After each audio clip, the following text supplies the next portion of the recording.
அண்ணாமலையின் சொந்த கட்சி பாஜக கிடையாது. இது அண்ணாமலை அவர்களுக்கும் தெரியும், பாரதிய ஜனதா கட்சியில் இருக்கக்கூடிய எல்லா நிர்வாகிகளுக்கும் தெரியும். அண்ணாமலை அவர்களுடைய பெரும் முயற்சியான இந்த டங்ஸ்டன் விவகாரம் அந்த பகுதியில் இருக்கக்கூடிய முழு தடை விதிக்கப்பட்டிருக்கு. கிஷன் ரெட்டி அவர்கள் முழு தடை விதிக்கப்பட்டிருக்காங்க. இங்கே கவர்மெண்ட் சிஎம் இருக்கிறாங்க, இங்கே கவர்மெண்ட் அதுக்கு காரணம் வந்து அண்ணாமலை முழுமையாக அண்ணாமலை மட்டும்தான். போராட்ட காலத்தில் இந்த மக்களுடைய பணி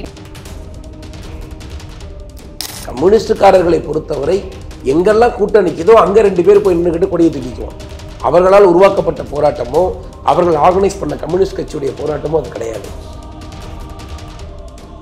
வேறு மாதிரியாக அந்த பிரச்சனையை வந்து அணுகிருக்கலாம், போராட்டமாக பண்ணிருக்கலாம். ஆனா அந்த மாதிரி பண்ணும்போது அது அரசியல் படுத்த நினைச்சிட்டாரு அண்ணாமலை அவர்கள் அப்படின்னு தான் நினைக்கிறேன். நீங்க உண்மையை சொல்ல போனா அரசியல்வாதிகள் பேசினா 20,000 வியூஸ் போகுது. அதிகபட்சம் பெரிய இன்னைக்கு கலைஞரே உயிரோடு இருந்து பேசினா கூட திருச்சி சாதனா பேசுனுச்சுன்னா அதுக்கு 2 மில்லியன் போகும். கலைஞருடைய பேச்சு 50,000 கூட போகாது. இந்த உண்மையை புரியுதுங்களா? இவ்வளோ தூரம் ஒரு அரசாங்கத்தில் இவ்வளோ பெரிய பவர் நமக்கு இருந்து கூட மாநில கட்சி திமுகவை மீறி நம்மளால யாரும் இந்த சாரையும் கண்டுபிடிக்க முடியல, நேற்று போன யாரும் இந்த காரையும் கண்டுபிடிக்க முடியல. விடுதலை சிறுத்தை திருமாவளவன் கட்சி பாஜகவோட கூட்டணி சேர்ந்து பாரதிய ஜனதா கட்சி ஆட்சி அமைக்கும் பட்சத்தில் நாங்கள் ஒரு பட்டியல் சமூகத்தின் முதலமைச்சரை ஏற்றுக்கொள்கிறோம். அண்ணாமலை ஏற்றுக்கொள்வார். ஆளுநரை நாம் பாராட்ட வேண்டும். தமிழ்நாட்டில் இருக்கக்கூடிய மீடியாக்காரர்கள் தமிழ்நாட்டில் இருக்கக்கூடிய ஒரு தலித் முதலமைச்சர் வரணும்னு எதிர்பார்த்திருக்காங்க. அதை அக்செப்ட் பண்ணி விடுதலை சிறுத்தைகள் கட்சி திருமாவளவனோ செல்வ பெருந்தகையோ திமுகவிற்கு அழுத்தம் கொடுத்து எங்களுக்கு ஒரு துணை முதலமைச்சர் கொடுங்கன்னு கேட்டிருந்தாங்கன்னா நீங்க பிராக்டிகலா புரிஞ்சுக்கணும். உங்களுக்கு ஒரு கார் துரத்துது, 24 மணி நேரத்தில் இந்த அதிகாரத்தால கண்டுபிடிக்க முடியுமா? முடியாதா?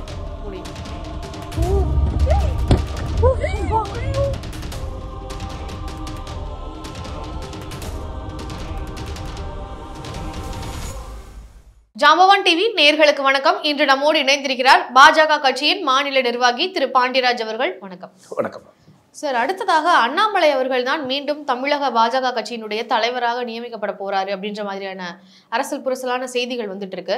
அதை பற்றி கொஞ்சம் சொல்லுங்க சார். இல்ல, அதுல அரசியல் புரசல் செய்திகள்லாம் இல்லை, அண்ணாமலை தான் தலைவர். மற்ற கட்சிகளுக்கு என்னன்னா இது ஒரு பெரிய செய்தியா ஏன் இருக்குன்னா, திமுக அதிமுகலாம் ஒரு தலைவர் கையில் ஒரு குடும்பம் கையிலேயே இருந்து மக்கள் அடிமையாகவே இருக்கக்கூடிய கட்சிகளாக தமிழகத்தில் இருக்குது. தேசிய கட்சிகளை பொறுத்தவரை 3 வருடம் ஒரு தலைவர் இருக்கலாம். அதற்கு பிறகு ரீட்டைன் பண்ணால் இன்னொரு 3 வருஷம் இருக்கலாம். 6 வருஷம் தான் மாநில தலைவர் இருக்க முடியும். அதற்கு பிறகு ஒரு 3 வருஷம் இல்லாமல் இருந்துட்டு வேணால் திருப்பி வரலாம். இது கட்சியுடைய தேர்தல் அணுகுமுறை. தேர்தல் ஆணையத்திற்காக கட்சி ப்ராப்பராக தேர்தல் நடத்தி மாவட்ட தலைவர்கள் எல்லாம் கிளை தலைவர் தேர்வு செய்வாங்க. இந்த மாவட்ட தலைவர்கள் எல்லோரும் வாக்களித்து மாநில தலைவரை தேர்வு செய்வாங்க. இது ஒரு ஜனநாயகமான இயக்கம். அண்ணாமலையின் சொந்த கட்சி பாஜக கிடையாது. இது அண்ணாமலை அவர்களுக்கும் தெரியும், பாரதிய ஜனதா கட்சியில் இருக்கக்கூடிய எல்லா நிர்வாகிகளுக்கும் தெரியும். அதனால இதில் நிரந்தரமான தலைவராக இருப்போம் என்று அவருக்கும் தெரியாது. ஆனால் அவர் தான் அடுத்த 3 ஆண்டு காலத்திற்கான தலைவர்.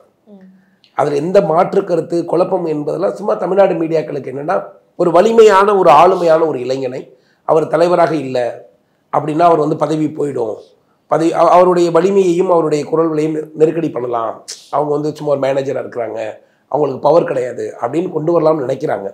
ஆனால் இன்றைக்கி நீங்கள் தமிழகத்தில் பார்த்தீங்கன்னா அண்ணாமலை அளவிற்கு மத்திய அரசிலே இருந்து கொண்டு ஒரு கட்சி சாதித்த இந்த டங்ஸ்டன் விவகாரத்தை நம்ம எடுத்துக்கலாம்.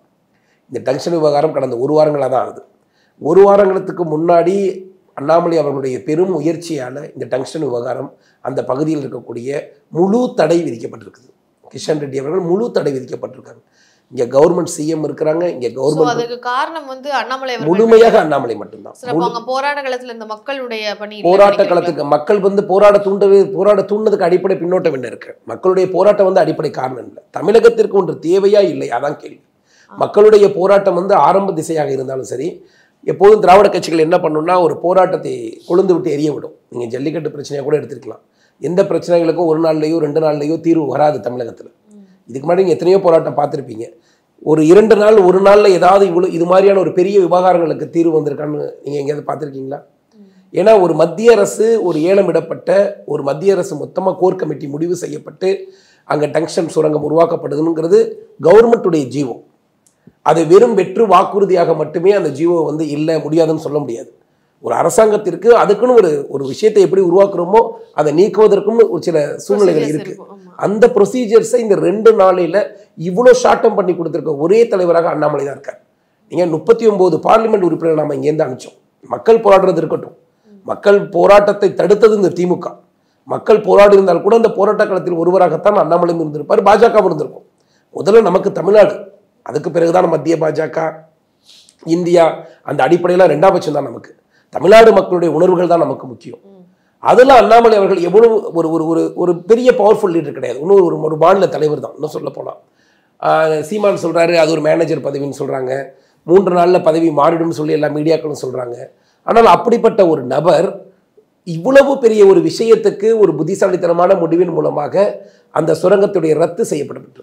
சார், அப்போ அது தமிழக அரசு அழுத்தம் கொடுத்ததுனால அது நடக்கலையா, இல்லைன்னா மக்கள் போராட்ட களத்துல இருந்து அவ்வளவு காலங்கள் போராடி அது நடக்கலையா? அப்போ கம்யூனிஸ்ட் கட்சிகள் அங்க போராட்ட களத்துல இருந்தாங்க, அதுக்கு ஆதரவா அவங்களும் இருந்தாங்க. ஸோ இவங்களோட செயல்கள் எதுவுமே அதுக்கு காரணமாக இல்லையா? அண்ணாமலை அவர்களுடைய செயல் மட்டும்தான் காரணம். அதாவது மக்களுடைய எதிர்ப்புங்கிறது ஒரு நியாயமான காரணம். அந்த எதிர்ப்புல கம்யூனிஸ்டுக்காரன் நின்று போராடினாங்கிறது கேள்வி கிடையாது. கம்யூனிஸ்டுக்காரர்களை பொறுத்தவரை எங்கெல்லாம் கூட்டம் நிற்குதோ அங்கே 2 பேர் போய் நின்றுக்கிட்டு கொடியை தூக்கிக்குவோம். அவர்களால் உருவாக்கப்பட்ட போராட்டமோ அவர்கள் ஆர்கனைஸ் பண்ண கம்யூனிஸ்ட் கட்சியுடைய போராட்டமோ அது கிடையாது.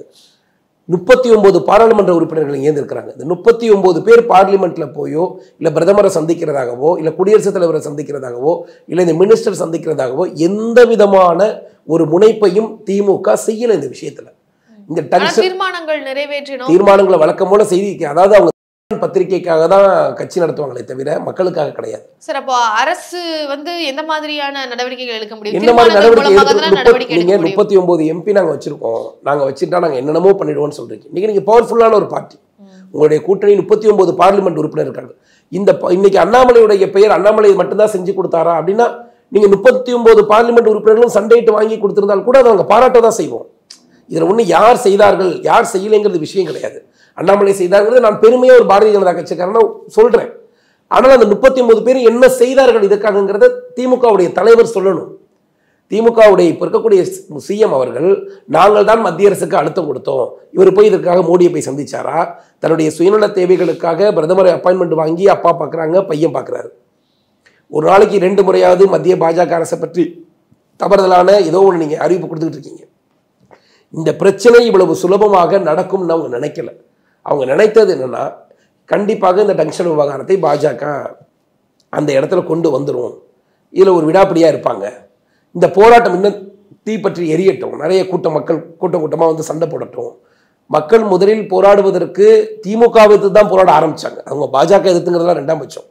இந்த போராட்டத்தை கொஞ்சம் கொஞ்சமாக அப்புறமேல என்ன பண்ணுவாங்கன்னா பேக்கப்பில் இருக்கக்கூடிய திமுகவுடைய ஆதரவு ஊடகங்கள்லாம் போய் குரூப்பில் உட்காந்துக்கிறது, அப்புறம் அவங்களுடைய பேக்ரவுண்டில் இருக்கக்கூடிய கல்லூரி மாணவர்கள் எல்லாம் போய் உட்கார வைக்கிறதுன்னு இந்த போராட்டத்தின் மூலமாக ஒரு மிகப்பெரிய பாஜகவுக்கு எதிரான ஒரு சதியை உருவாக்க முயற்சி செய்தார்கள். இதுதான் இந்த போராட்டத்தை அவங்க ஏன் 39 பார்லிமெண்ட் உறுப்பினர் இருந்து செய்ய முடியாதா அப்படின்னு கேட்டா செய்ய முடியும். பாஜகவுக்கு எதிரான சதியை திமுக அரசு கொண்டு வருது அப்படின்னா அந்த வாய்ப்பை உருவாக்கி கொடுத்தது பாஜக. அந்த சட்டத்திற்கு திமுகவுடைய அரசாங்கம் தான் அப்ரூவல் கொடுக்குது. ஒரு மாநில அரசு அப்ரூவல் கொடுக்காம இங்க இருக்கக்கூடிய கடல் இருக்க உப்பை கூட நம்ம மத்திய அரசு எடுத்துட்டு போக முடியாது, எதையுமே செய்ய முடியாது. மாநில அரசு அதுக்கு அப்ரூவல் கொடுக்குது. இது இவ்வளவு பெரிய அந்த இடத்துல டங்ஷன் இருக்கு, அந்த கனிமம் இந்தியாவுடைய வளர்ச்சிக்கு பொருளாதார தேவைக்கு தேவைப்படுது. நம்ம தெருவுக்கு தெரு இருக்கக்கூடிய குளத்தில் இருக்க மண்ணள்ளி ஆற்றுல இருக்க மண்ணள்ளி போட்டு ஒட்டுமொத்த தமிழ்நாடு சூறையாடப்பட்டிருக்கு. ஒரு ப்ராக்டிக்கலாக நம்ம பேசணும்னா கூட அதுக்கு 2 வாதம் வைக்கலாம். ஒன்று என்ன சொல்கிறாங்கன்னா மணல் திருடுற கூட்டம்லாம் நாங்களாம் இல்லாட்டினா நீங்கள் எப்படி வீடு கட்டுவீங்கன்னு ஒரு கேள்வி கேட்குறாங்க. நீங்கள் எல்லா பிரச்சனைகளையுமே 2 பக்கமும் அணுகலாம். ஒரு பக்கம் மணல் திருட்டு கண்டிக்கப்பட வேண்டியதா, ஆமாம் இயற்கை வளங்கள் சுரண்டப்படுது, கண்டிக்கப்பட வேண்டியது. இன்னொரு பக்கம் மணலை திருடப்படவில்லை, மணல் அள்ளி கொடுக்கல அப்படின்னா கட்டடம் கட்டுறவங்களுடைய ஏழைகளுடைய விலை உயர்வு அதிகமாகுது. அப்போ இந்த அரசாங்கம் என்ன பண்ணுறது, அதை அப்ரூவலே கொடுக்காம துறைமுருகன் கோடி கோடியாக கொள்ளையடிக்கிறார்கள். நாம் இங்கே இருக்கக்கூடிய நாம சொல்கிறோம் நம்ம பூமியை எதுவும் சுரண்டக்கூடாது, எங்களுடைய இயற்கை வளம் பாதுகாப்பாக இருக்கணும், கண்டிப்பாக இருக்கணும். ஒடிசாவை பார்த்தீங்கன்னா ஒட்டுமொத்த மாநிலமும் சுரண்டப்பட்டு தான் இந்தியாவிற்கு தேவையான இரும்பு உற்பத்தி நடக்குது. ஒட்டுமொத்த மாநிலத்தில் கிட்டத்தட்ட ஒரு 70% மாவட்டங்கள் அங்கே முழுக்க தோண்டப்பட்டு தான் இரும்பு இந்தியாவுக்கு கொடுக்க முடியுது. நம் தேசத்தில் என்ன சொல்ல போனால் நீங்கள் சவுதி அரேபியா அங்கே இருக்க நாடுகள்லாம் பார்த்தீங்கன்னா பூமியை தோண்டி தான் கச்சா எண்ணெய் எடுக்கிறாங்க. அது இயற்கையில் இருக்கக்கூடிய கனிம வளங்களை ஒரு நாடு தன்னுடைய பொருளாதார தேவைக்காக பயன்படுத்தும். அதே சமயத்தில் அதை பயன்படுத்துவதால் அங்கே வாழக்கூடிய பகுதி மக்களுக்கு ஒரு பிரச்சனைனா அரசு கைவிடணுங்கிற யதார்த்த முடிவு. இந்த முடிவை மத்திய அரசு, அது அரசாங்கத்துக்கு தேவை. ஒரு அரசாங்கம் பொருளாதாரத்துடைய முன்னேற்றத்திற்காக அந்த சுரங்கம் தேவைப்படுது. ஒருவேளை அந்த சுரங்கம் இன்னும் பெரிதாக இருந்திருந்தால் சுற்றி இருக்கக்கூடிய எத்தனையோ பகுதி மக்களுக்கு வேலைவாய்ப்பு கிடைச்சிருந்திருக்கலாம். அந்த சுரங்கத்தால் அந்த பகுதி இன்னும் முன்னேற்றம் அடைந்திருக்கலாம். ஆனால் இயற்கை என்னென்னா, அது பல உயிர்கள் வாழக்கூடிய ஒரு பகுதி. இந்த பகுதியில் இந்த மாதிரியான ஒரு விஷயம் நடக்கக்கூடாது, நம்ம இயற்கையை பாதுகாக்கணும்னு நம்ம முடிவு பண்ணுறோம். மக்கள் நினைக்கிறாங்க. மக்கள் முடிவு நியாயமானதாக இருந்ததுனால மத்திய அரசு இதில் எந்த ஈகோவும் காட்டல. இதில் எந்த ஈகோவும் நாங்கள் திரும்ப திரும்ப நான் கேட்குறது என்னென்னா, 39 MP நீங்கள் வச்சுருக்கீங்க. நீங்கள் மத்திய அரசோடு சண்டையிட்டு நீங்கள் என்னென்ன காரணத்திற்காகலாம் வெளிநடப்பு செய்தீர்கள், என்னென்ன அசௌகரியங்களுக்காகலாம் பார்லிமெண்ட் ஆஃபீஸ்க்குள்ளே போய் நீங்கள் ஒரு வார்த்தை கூட பேசாமல் அங்கே வாசலில் இருக்கக்கூடிய காந்தி சிலை முன்னாடி எவ்வளோ கொட்டம் அடிச்சிருப்பாங்க. ஏன் இந்த மத்திய டங்ஷன் சுரங்கத்தை வந்து நீங்கள் தடை பண்ணணுங்க ராகுல் காந்தி கேட்கணும் இல்லை? அப்போ இந்த பிரச்சனையை தீர்க்கணும்னா தீர்க்கக்கூடிய அதிகாரம் அண்ணாமலை அவர்களை விட அதிக அதிகாரம் திமுகவுக்கு இருக்கு. அதில் மாற்றுக்கருத்து நான் சொல்லலை. ஆனால் அவர்கள் கையாளாத தனத்துக்கு காரணம் இந்த போராட்டத்தை பெருசாக்கணும். இது ஒரு ஜல்லிக்கட்டு போராட்டம் மாதிரி ஒரு மிகப்பெரிய போராட்டமாக அந்த பகுதியில் உருவாக்கி தென் மாவட்டங்களில் பிஜேபி தான் இதுக்கு காரணம். சார், அப்போ எல்லாருக்குமே தெரியும் மாநில அரசும் அதுக்கு ஒரு பொறுப்பு அப்படின்றது. மாநில அரசே வந்து அந்த போராட்டத்தை வந்து பெருசாக்கி மாநில அரசு மேலேயே பழி வரணும் அப்படின்னு மாநில அரசு எப்படி நினைக்கணும்? அங்கதான் நீங்க இப்ப ஜல்லிக்கட்டுக்கு தடை விதித்ததற்கு இருந்த கட்சி அது காங்கிரஸ். ஜல்லிக்கட்டுக்கு தடை விதிச்சிச்சு. அதற்கு அன்னைக்கு அப்ரூவலாக இருந்தவங்க திமுக. சரிங்களா? அன்னைக்கு திமுகவில் இருந்தக்கூடிய காங்கிரஸும் சேர்ந்து தான் ஜல்லிக்கட்டுக்கு தடையை உருவாக்குனாங்க. ஆனால் அதிமுக ஆட்சிக்கு போது அந்த ஜல்லிக்கட்டு போராட்டத்தை எந்த அளவிற்கு அதிமுகவிற்கும் பிஜேபிக்கும் எதிரான போராட்டங்களாக திமுக மாற்றினார்கள் என்பது நம்ம பார்த்தோம். ஒட்டுமொத்த போராட்டத்திலும் யாரும் திமுக சண்டையிடல. சசிகலாவிலிருந்து எப்படி சார் அந்த பிரச்சனைக்கு காரணமா இருக்கும் நீங்க சொல்றீங்க? அந்த ஆர்ப்பாட்டத்துக்கு நியாயமா மக்கள் யார் மேல கோவப்படணும்? அந்த தடையை உருவாக்கணவங்க திமுகவும் காங்கிரஸுமா ரெண்டு பேரும் சேர்ந்துதான் ஜல்லிக்கட்டுக்கு தடை உருவாக்குனாங்க. ஆனால் ஆட்சிக்கு அதிமுக வந்தபோது மக்கள் எல்லோரையும் அந்த அந்த போராட்டத்தையே பிஜேபிக்கும் ஏடிஎம்கேவுக்கும் எதிரான போராட்டமா மாத்தினாங்க. தமிழ்நாடு முழுவதும் நீங்க பல இடங்கள்ல மோடியுடைய புகைப்படங்களை எரிப்பது, பாரத பிரதமரை தவறுதலாக பேசுவது, அன்னைக்கு இருந்த ஓபிஎஸ் சிஎம் அவர்களை அநாகரிகமா பேசுறது, இது மாதிரியான பல வேலைகளை இங்க இருக்கக்கூடிய திமுக பின்புலத்துல தான் பண்ணாங்க. ஆனா இந்த மக்களுக்கு தெரியாதுல்ல. மக்கள் அப்பாவிகள். அவர்களுக்கு போராடுவதற்கு, கூட்டம் போடுவதற்கு தெரியும், போய் நிக்க தெரியும். இதே ஸ்டெர்லைட் ஆலையை உருவாக்குவதும் திமுக காரணம் தான், ஸ்டெர்லைட்டை மூடுனதும் நாங்க தான் பெருமைப்பட்டுக்கிறோம். இந்த பிராக்டிக்கல் பிரச்சனையை நம்ம புரிஞ்சுக்கணும். எப்படி திமுக இந்த மக்களை இவ்வளவு முட்டாள்தனமாக வைத்திருக்கிறார்கள் கலை யதார்த்தம். சரி சார், இப்போ அண்ணாமலை அவர்களுடைய இந்த ஒரு பதவி குறித்து இவ்வளவு பெரிய பேசும் பொருளா மாறுறதுக்கு காரணம் வந்து கட்சியினுடைய மூத்த நிர்வாகிகளுக்கு எந்த ஒரு வாய்ப்பையும் வந்து அண்ணாமலை அவர்கள் கொடுக்க மாட்டாரு அப்படின்ற ஒரு குற்றச்சாட்டு வந்து இருக்கு. அதனாலதான் வந்து இப்போ அவருடைய பதவி மாறப்போகுது, மூத்த தலைவர்கள் வேற யாருக்காவது கொடுக்க போறாங்க அப்படின்ற மாதிரியான சலசலப்பு இருக்கு. அதை எப்படி பாக்குறீங்க? இல்ல, அண்ணாமலை பதவியிலிருந்து போக வேண்டும் என்கக்கூடிய எண்ணம் வந்து மூத்த தலைவர்களுக்கான எண்ணம் கிடையாது. இன்னைக்கு நீங்கள் பாஜக மூத்த தலைவர்கள் அப்படின்னு நீங்கள் எடுத்துக்கிட்டிங்கன்னா விரல் விட்டக்கூடிய தலைவர்கள் தான் மூத்த தலைவர்கள். இலகணேசன் ஐயா கவர்னராக இருக்கிறார். தமிழிசை அக்கா 2 மாநிலங்களுக்கு கவர்னராக இருந்து விட்டு இப்போ தான் வந்திருக்கிறாங்க. ஒரு பவரில் 5 வருஷம் மிகப்பெரிய பவரை அனுபவிச்சுட்டு தான் வந்திருக்கிறாங்க. எல் முருகன்ஜி மத்திய இணையமைச்சராக தற்போது பதவியில் இருக்கிறார். ஹச் ராஜாஜி தேசிய செயற்குழு உறுப்பினராக இருக்கிறார். பொன் ராதாகிருஷ்ணன் 2 தடவை பாராளுமன்ற உறுப்பினர், மத்திய அமைச்சராக இருந்திருக்கிறார். பாஜகவில் போதுமான அளவிற்கு சீனியர்கள் எல்லோருக்கும் ஏதோ ஒரு பதவியில் இருந்திருக்கிறாங்க.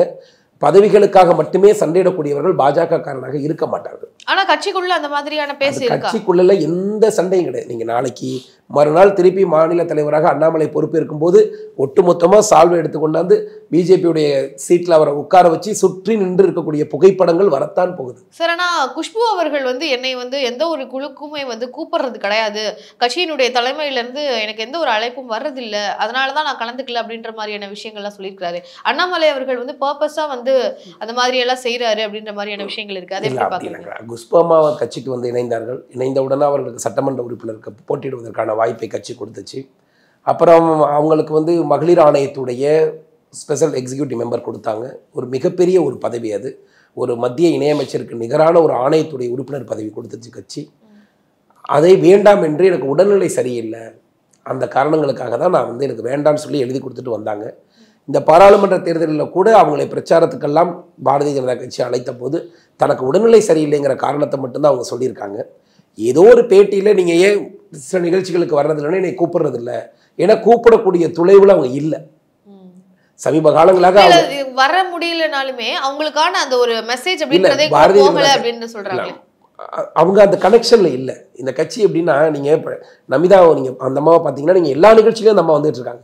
எல்லா நிகழ்ச்சிக்கும் மாவட்டத்தில் விருப்பப்படக்கூடியவங்க ஒரு நிகழ்ச்சி பண்றாங்கன்னா, எங்களுக்கு சினிமா நட்சத்திரங்கள் வேணும் அப்படின்னு சொன்னாங்கன்னா அவங்களா விருப்பப்பட்டு அழைக்கிறது தான். அண்ணாமலையா ஒரு இடத்துல போய் அக்கா நீங்க எங்கே போங்க அங்கே போங்கன்னு சொல்லக்கூடிய அளவிற்கான கட்சி பாரதிய ஜனதா கட்சி கிடையாது.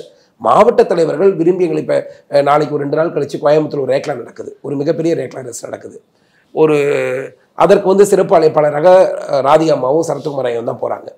அது யார் விருப்பப்படுறாங்கன்னா அந்த பகுதியில் இருக்கக்கூடிய நிர்வாகிகள் தலைவர்கிட்ட கேட்குறாங்க, ஒரு சினிமா நட்சத்திரம் வந்தால் அந்த நிகழ்ச்சிக்கு நிறையா ஒரு விளம்பரம் கிடைக்கும், அது ஒரு மக்கள்கிட்ட கொண்டு போய் சேர்க்கறதுக்கு ஈஸியாக இருக்கும்னு. இதற்கு முன்னால் இந்த ரேக்லா ரேஸுக்கு யாரை கூப்பிட்டாங்கன்னா குஷ்பம்மாவை தான் கூப்பிட்டாங்க. அன்னைக்கும் இதே அண்ணாமலை தான் தலைவராக இருந்தார். அண்ணாமலை தலைவராக இருக்கும்போது கோவையில் அவருடைய சொந்த பகுதியில் குஷ்பம்மாவை தான் அந்த நிகழ்ச்சிக்கு சீஃப் கெஸ்ட்டாக கூப்பிட்டாங்க.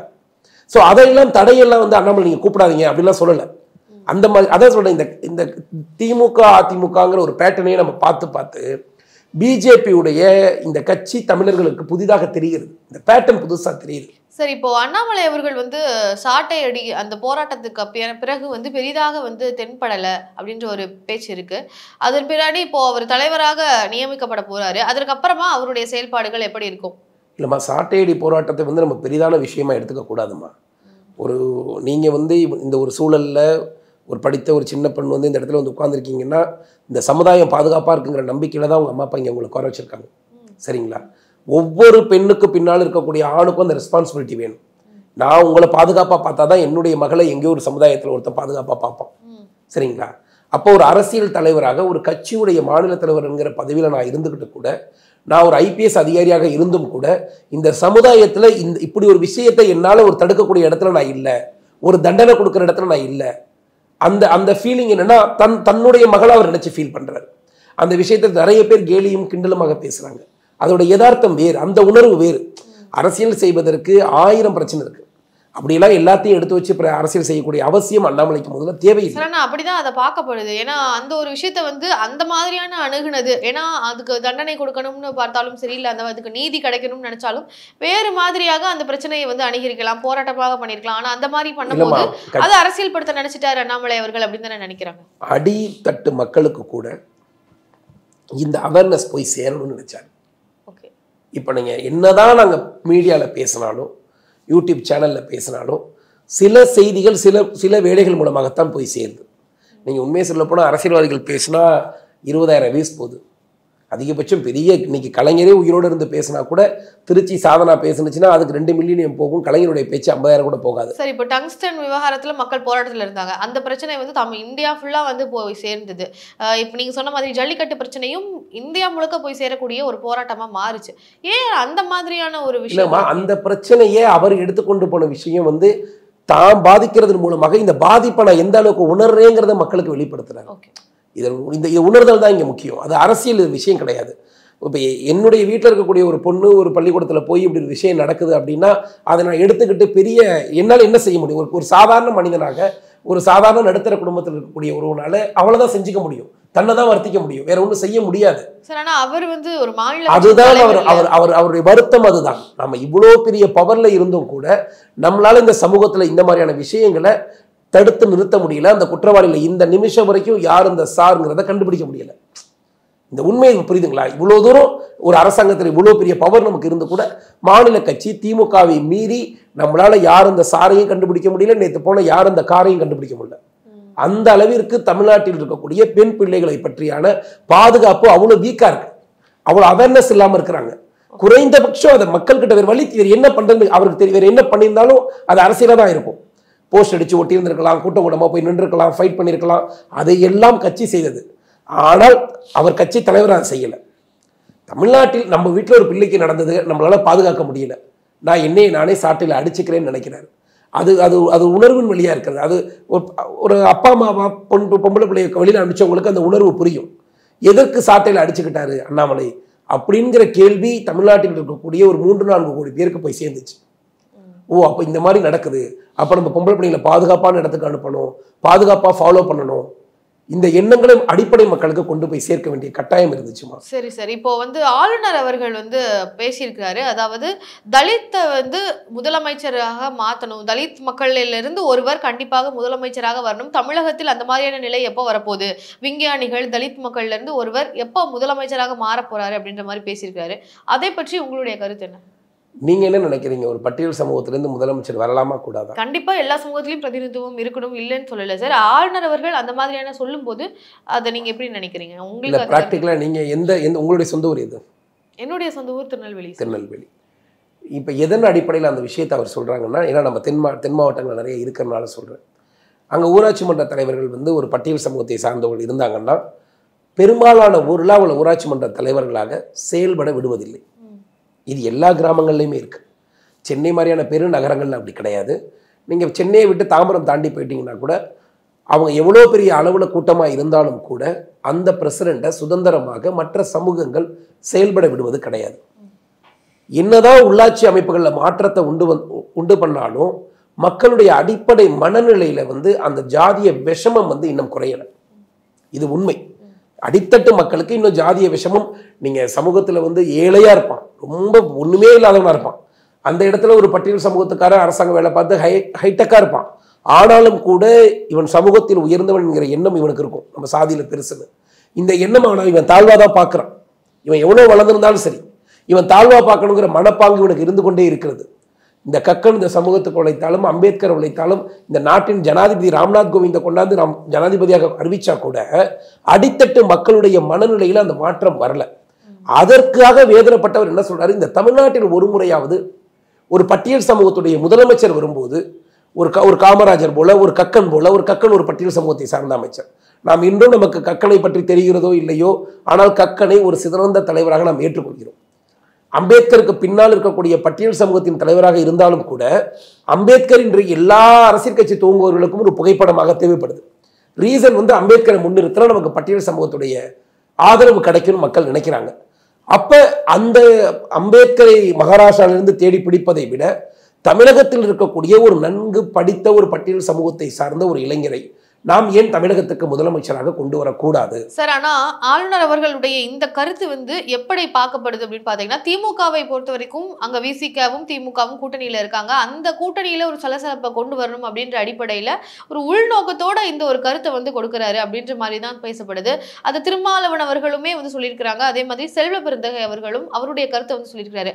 ஏன் ஆளுநர் பதவியுமே ஒரு பெரிய மதிப்பிற்குரிய ஒரு சக்தி பொருந்திய ஒரு பதவி தான். அந்த பதவியை ஆளுநர் அவர்கள் ராஜினாமா பண்ணிட்டு ஒரு தலித்துக்கு ஒரு தலித் மக்களிலிருந்து ஒருவரை அந்த இடத்துல பதவியை கொடுப்பாரா அப்படின்ற கேள்வி எழுப்புறாங்க. அதை எப்படி பாக்குறீங்க? அம்மா, இன்னைக்கு கேரளாவுடைய கவர்னர் இஸ்லாமிய கவர்னர், கர்நாடகாவில் இருக்கக்கூடிய கவர்னர் பட்டியல் சமூகத்தை சார்ந்த கவர்னர், தமிழகத்தில் இருக்கக்கூடிய கவர்னர் பிராமணர் கவர்னர். கவர்னர் பதவியையும் சரி, இந்த நாட்டினுடைய உயர் பதவி ஜனாதிபதி பதவியாக இருந்தாலும் சரி, இன்னைக்கு திரௌபதி முர்மு கூட ஒரு பட்டியல் சமூகத்திலிருந்து இருக்கக்கூடிய எஸ்டி பிரிவை சார்ந்தவர் தான். சரிங்களா? இதையெல்லாம் கேட்கக்கூடிய யோகிய அளவிற்கு காங்கிரஸோ விடுதலை சிறுத்தை கட்சியுடைய திருமாவளவனோ கிடையாது. பாஜகவை கேள்வி எழுப்பும் அளவிற்கு. ஏனென்றால் அடிப்படையாகவே பட்டியல் சமூகத்திற்கான முக்கியத்துவத்தை கொடுத்த கட்சியாக பிஜேபி பல தளங்கள் இருக்கு. நீங்க எல் முருகனை மாநிலத்தின் தலைவராக மாற்றினோம். எல் முருகன் ஐயாவை மத்தியாவினுடைய இணையமைச்சராக, பிரதமருடைய இணையமைச்சராக அவர் இருக்கிறார். இணையமைச்சராக மட்டும் தான் கொடுக்குறாங்களே தவிர ஒரு அதையும் தாண்டின ஒரு நாட்டுடைய ஜனாதிபதி பதவியே கொடுத்தாச்சுமா. நாட்டுடைய ஜனாதிபதி ராம்நாத் கோவிந்தா இருக்கட்டும், திரௌபதி முர்மு இருக்கட்டும், SC STயாக இருக்கிறார்கள். அவங்க அவ்வளவுதான். இதையெல்லாம் நாங்கள் கொடுப்பது இருக்கட்டும். தமிழகத்திற்கு ஒருவேளை விடுதலை சிறுத்தை திருமாவளவன் கட்சி பாஜகவோட கூட்டணி சேர்ந்து பாரதிய ஜனதா கட்சி ஆட்சி அமைக்கும் பட்சத்தில் நாங்கள் ஒரு பட்டியல் சமூகத்தின் முதலமைச்சரை ஏற்றுக்கொள்கிறோம். அண்ணாமலை ஏற்றுக்கொள்வார்.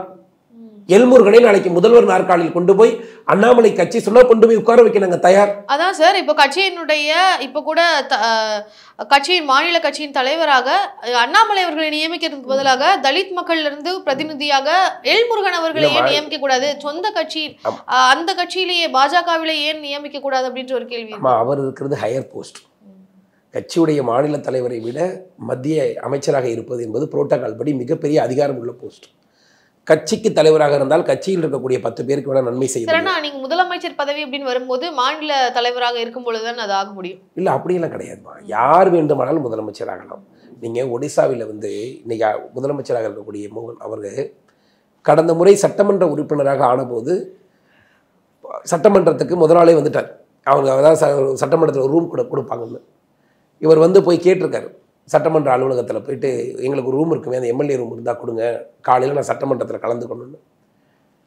அன்னைக்கு வந்து இல்லை உங்களுக்கு இன்னும் ரூம் ஒதுக்கலை, நீங்கள் வெளியில் தங்கிக்கிங்கன்னு சொல்கிறாங்க.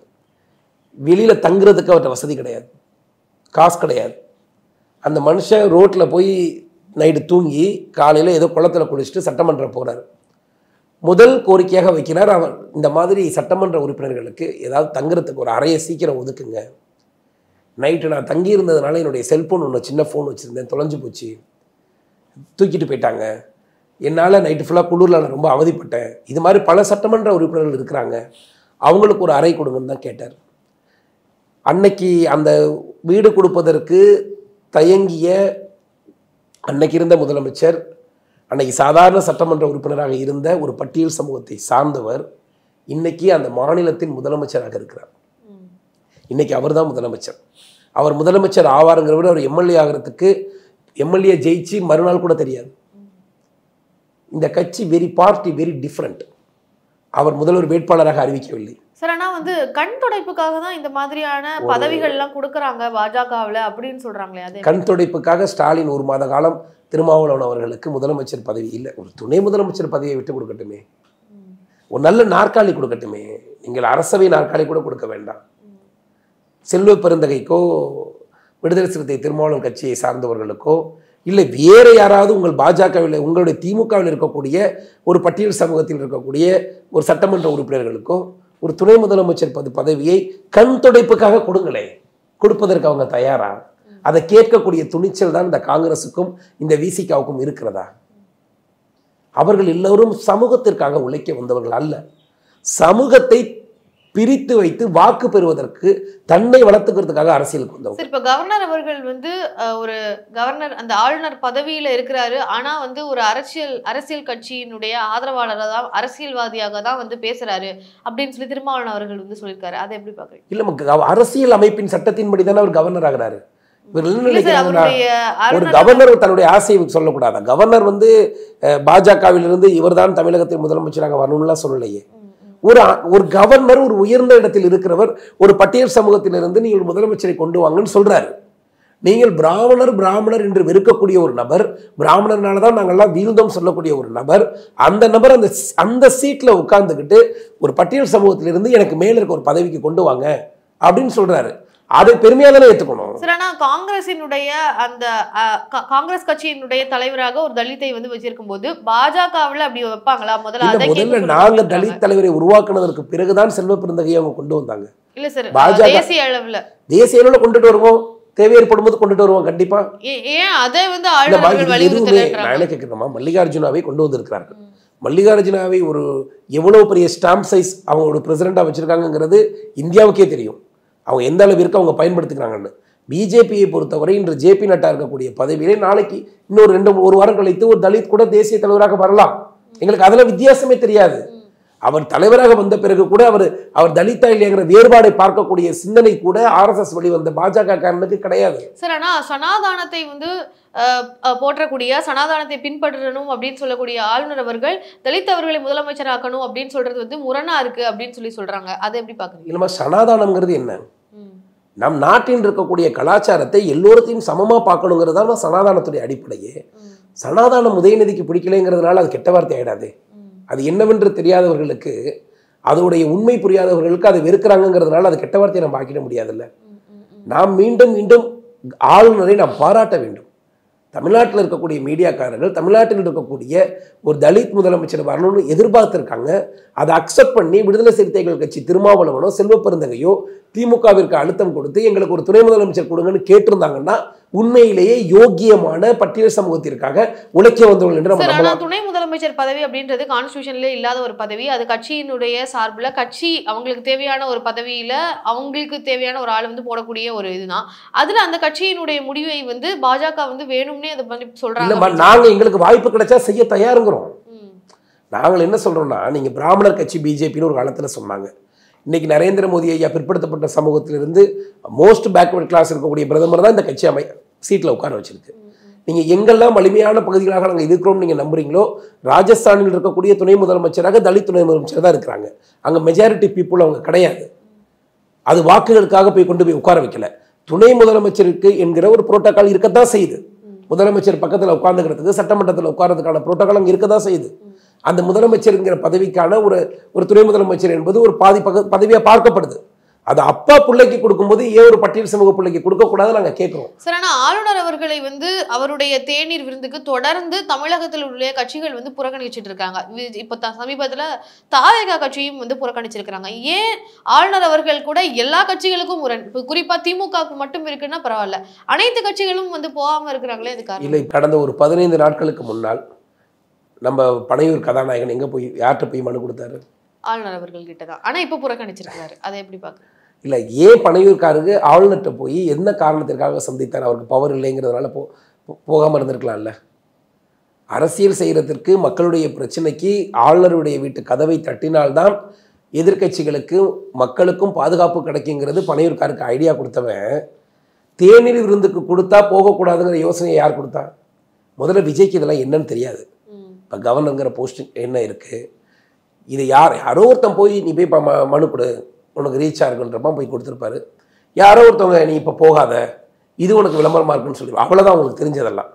திமுகவை பொறுத்தவரை ஒரு ஆளுநரை ஒரு மத்திய அரசை எதிர்த்து கொண்டு இருக்கிறதன் மூலமாக தன்னுடைய எதிர்கட்சிகளுடைய பலத்தை குறைப்பது, தன்னுடைய தவறுகளை மறைப்பது, எதுவாக இருந்தாலும் மேலே இருக்கவன் பார்த்துக்குவாங்கிற மாதிரி அடிப்படையில் கவர்னரை நாங்கள் சண்டையிட்டுக்கிட்டே இருக்கிறோம், கவர்னர் மேலே நாங்கள் பயங்கர சண்டையாக இருக்கிறோம்.